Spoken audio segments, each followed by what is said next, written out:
Continuamos a punto con Juan Carlos Fernández. Reflexión de hoy.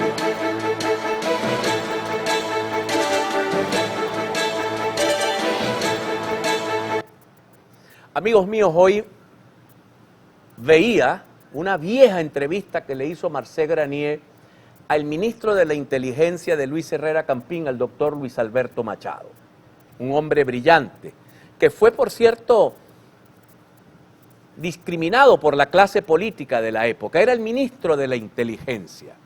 El doctor Machado decía: la principal acción de todo gobierno tiene que ser la educación, la capacitación del pueblo.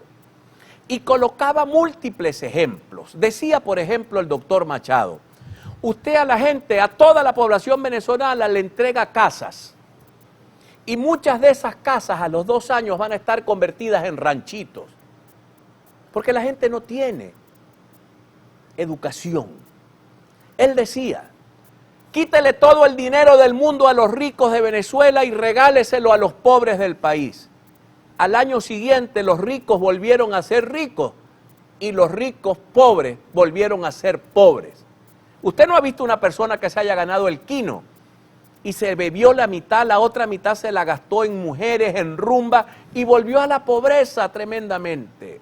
Porque no se trata, usted agarra un hospital y lo llena de medicamentos y lo llena de insumos y al año vuelve a estar vacío, porque la gente en medio de su pobreza necesita del hospital público. Pero si tú capacitas a la gente, educas a la gente, formas a la gente, tienes un capital humano valioso que cada vez va a ganar mejores salarios en el campo de trabajo, tanto nacional como internacional. Y esa gente va a necesitar cada vez menos de la casita de la Misión Vivienda, de la bolsa del Mercal, de ir al hospital público. El gobierno debería trabajar para resolver los problemas públicos a través del gran problema de la sociedad, que es el de la educación. Si tú capacitas, orientas y formas a la población, los problemas asociados a la pobreza disminuyen, porque ya la gente tendría cómo comprarse su casita, cómo pagar su seguro médico, cómo resolverse su problema e incluso cómo hacerse rico sin que la riqueza se la den, sino que la creará, la producirá. Por eso ese ministro fue el mejor ministro del gobierno de Luis Herrera, pero ningún otro gobierno en Venezuela quiso tener ni un buen ministro de la inteligencia y nunca más hemos vuelto a tener un buen ministro de educación. Pero el ministro de educación no necesariamente debería estar en la cartera de educación. A veces uno piensa que debería estar en la cartera de la economía, para el dinero público invertirlo en educación para formar a la gente.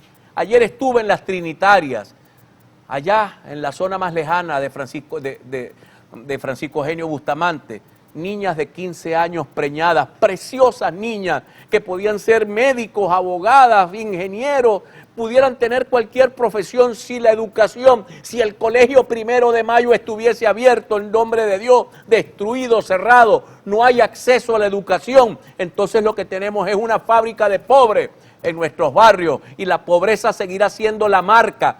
La pobreza no la resuelve el gobierno, la pobreza se resuelve con la educación de la gente, con la capacitación de la gente. De verdad que sentí pena ajena al ver nuevamente la entrevista con el doctor Machado, porque quienes han gobernado a Venezuela después de eso y antes que eso, en ningún momento vieron o han visto, excepto las luces que tuvimos con Herrera, con el plan Mariscal de Ayacucho de Carlos Andrés Pérez y con el modelo de gestión del Zulia en algún momento. De ahí para adelante, mis queridos amigos, la educación es un problema más, cuando la educación es el principal problema de un país subdesarrollado como este.